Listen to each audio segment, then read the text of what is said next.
So I wanted to share with you some of my glasses in my collection of cups. So these are some of my prized ones. I actually have some Flintstone ones too, but we'll save that for later.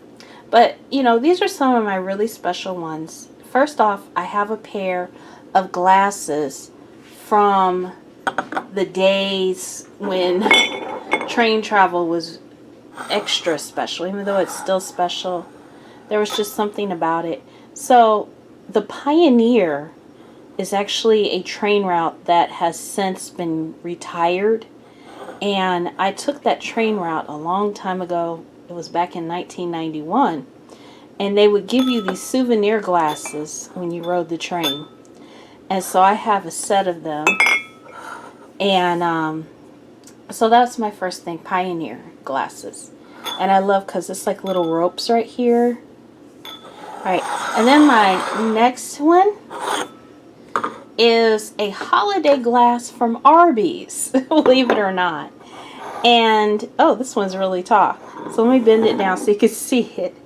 So you can see the beautiful trees that are etched on there. Well, actually, I think they're painted on. And this has gold at the top. So this is a holiday glass from Arby's. And this was somewhere, I guess in the mid-90s. And my dad actually gave this to me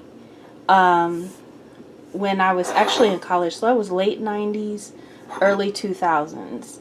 And so he's like, well, you know, make sure you take a break. And I actually put coffee drinks in there. Alright, so then it's my Batman glass collection. So this one is the Riddler. This one is probably my favorite because I love... Oh, I'm sorry. This is Robin. Yeah, this is Robin. I thought it was the Riddler because there's a question mark there. So that's my Robin glass.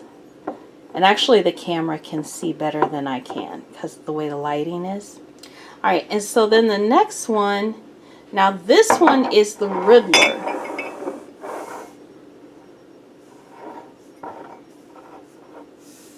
Alright, so you can see the different details on there.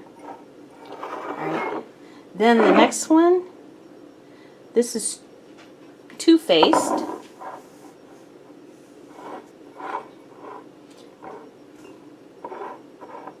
Isn't that cool? And then the next one is Batman. I think Batman has the best handle of all of them. Alright, so there we go for my specialty glasses.